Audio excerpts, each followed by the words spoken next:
নমস্কার বন্ধুরা, আমার বৃষ্টিপর্ণা চ্যানেলে আপনাদের স্বাগত। আজ আমি চলে এসেছি কাঁকরোলের একটা রেসিপি নিয়ে। কাঁকরোল তো আপনারা অনেকভাবেই খেয়েছেন, অনেক রেসিপি খেয়েছেন। এইভাবে পোস্ত খেয়েছেন কি? না খেয়ে থাকলে একবার এইভাবে পোস্তটা খেয়ে দেখতে পারেন, দারুণ সুন্দর খেতে হয়। চলুন তাহলে রেসিপিটি দেখে নেওয়া যাক কিভাবে আমি কাঁকরোল পোস্ত করি। তো আমার ফ্রিজে এই গোটা 6-7 কাঁকরোলই পড়েছিল, আর পড়ে পড়ে শুকনো হচ্ছিল। তো ভাবলাম আজকে এগুলো পোস্ত করে ফেলি। তো ভাবাও যা করাও তাই। তো কাঁকরোলগুলোকে ভালো করে আগে ধুয়ে পরিষ্কার করে নিয়েছি, কেন কাঁকরোল তো বেশি ছাড়ানো যায় না। আর খোলাগুলো জাস্ট চেঁচে নেবো একটু। এগুলো উপরটা দুই দিকটা কেটে খোলাটা একটু জাস্ট চেঁচে নেব, নিয়ে তারপরে গোল গোল করে কেটে লম্বা করে নেব। এবার এখানে আমি সরু সরু করে কেটেছি, আপনারা যদি চান যে কোনো শেপেই আপনারা কাটতে পারেন। তো একদম সরু সরু হলে করলে কি হবে, পোস্তটা খেতেও ভালো হয় আর তাড়াতাড়ি রান্নাটাও হয়ে যায়। আর বড় বড় করে করলে তখন কি হয়, একটু টাইম লাগে। তো সেই জন্য এগুলোকে আমি আরও সরু সরু করে কেটে তারপরে ধুয়ে পরিষ্কার করে নেব। বন্ধুরা, রেসিপিটি যদি ভালো লাগে তাহলে আমার চ্যানেল বৃষ্টিপর্ণাকে অবশ্যই সাবস্ক্রাইব ও ফলো করে দেবেন, আর পাশে থাকার বেল আইকনটি অবশ্যই অন করে দেবেন। তাহলে ভিডিও আপলোডের সাথে সাথেই আপনাদের কাছে নোটিফিকেশান চলে যাবে ভিডিও আপলোডে। কেমন হলো রেসিপিটা অবশ্যই জানাবেন, ভালো লাগলে একটা লাইক ও শেয়ার করে দেবেন।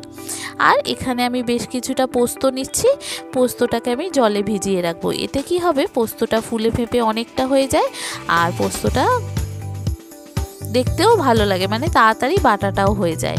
তো এখানে কাঁকরোলটা ভাজতে ভাজতে পোস্তটা ততক্ষণে 10 মিনিটের মধ্যে অনেকটা ভিজে যাবে। তো সেই জন্য পোস্তটাকে ভিজিয়ে রেখে দিলাম।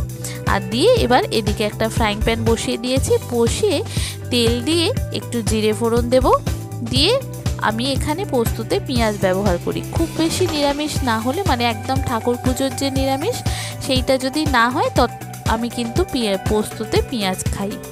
তো সেই কারণে এখানে আমি জিরেটা খুব ভালো করে ভাজা হয়ে যাবার পর একদম ঝিরিঝিরি করে আমি একটা বড় সাইজের পেঁয়াজ কেটে নিয়েছিলাম। তো সেই পেঁয়াজটা আগে ভেজে নেব, তারপরে কাঁকরোলটা এর মধ্যে দেব।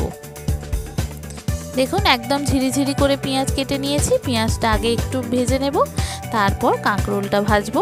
আর কাঁকরোলটা ভাজবো যে আমি এখানে ঢাকা দিয়ে দিয়ে ভাজবো, তাহলে কি হবে, ভাজাটা খুব ভালো হয়ে যাবে। যে সমস্ত বন্ধুরা আমার ভিডিওটি দেখছেন অথচ আমার চ্যানেল বৃষ্টিপর্ণাকে সাবস্ক্রাইব ও ফলো করেননি, তাদেরকে অনুরোধ করব আমার চ্যানেল বৃষ্টিপর্ণাকে সাবস্ক্রাইব ও ফলো করে দেওয়ার জন্য। তাহলে ভিডিও আপলোডের সাথে সাথেই আপনাদের কাছে নোটিফিকেশান চলে যাবে ভিডিও আপলোডের।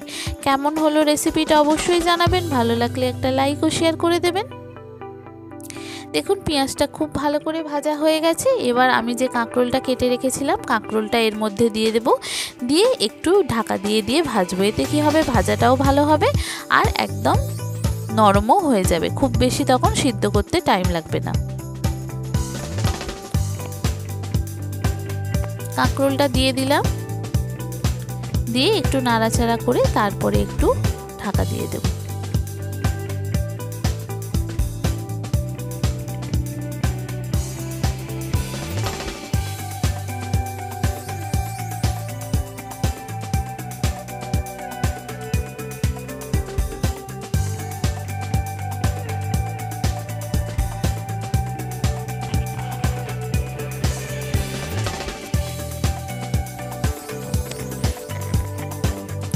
এবার এখানে ওটা ভাজা হতে হতে আমি পোস্তটা বেটে ফেলি।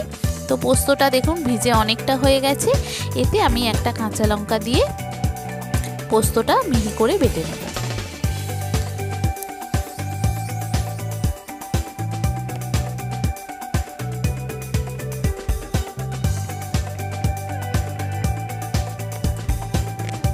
আর এখানে আমি ঢাকাটা খুলে একটু নুন একটু হলুদ দিলাম।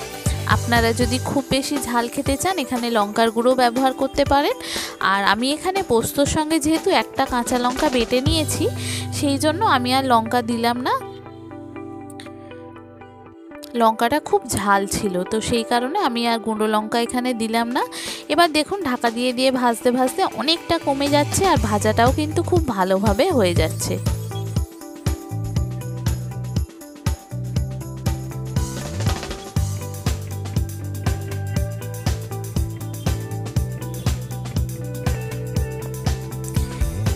আর একটু ঢাকা দিয়ে ভাজার পর তারপরে পোস্তটা এখানে দিয়ে দেব। এই ঢাকা দিয়ে দিয়ে রান্না করলে কি হয়, রান্নাটা খুব তাড়াতাড়ি হয়। অল্প আঁচে রান্না করলে ঢাকা দিয়ে দিয়ে করবেন, দেখবেন খুব তাড়াতাড়ি সিদ্ধও হয়ে যায় আর নরমও হয়ে যায়। এবার পোস্তটা দিয়ে দিলাম আর বাটিটা ধুয়ে অল্প একটু জল দিয়ে দিলাম, দিয়ে এটা একটু ঢাকা দিয়ে দেব। আর এখানে আমি একটু নুনটা চেক করে নেব, নুনটা যদি লাগে সেখানে নুনটা আমি দিয়ে দিতে পারবো।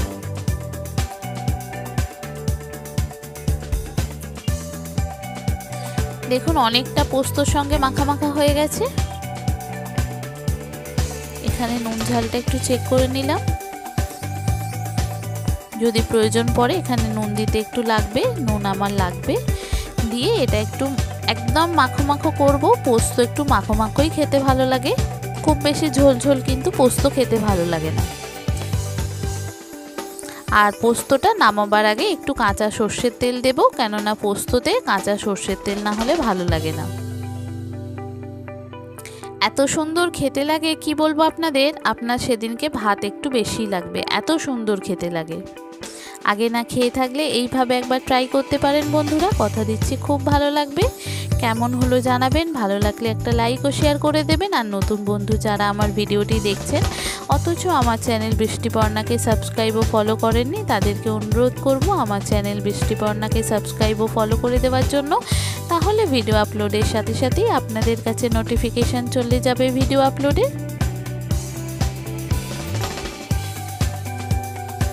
কেমন হলো জানাবেন। দেখুন একদম মাখো মাখো হয়ে গেছে কিন্তু। এবার নামিয়ে ফেলার পালা। একটা সুন্দর পোস্তর গন্ধ উঠেছে আর কাঁচা সর্ষের তেলের একটা গন্ধ, দারুণ লাগছে। মানে গন্ধটাই এত ভালো লাগছে, খেতে কত না সুন্দর হবে। এবার নামিয়ে ফেললাম। এবার গরম ভাতে আপনি সার্ভ করতে পারেন এইরকম কাঁকরোল পোস্ত।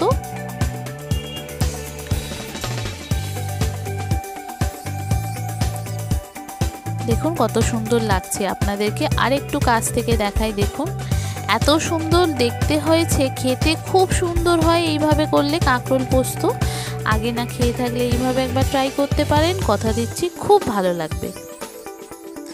কেমন হলো জানাবেন, ভালো লাগলে লাইক ও শেয়ার করে দেবেন। নতুন বন্ধুরা অবশ্যই আমার চ্যানেল বৃষ্টিপর্ণাকে সাবস্ক্রাইব ও ফলো করে আমার পাশে থাকবেন। থ্যাংক ইউ বন্ধুরা।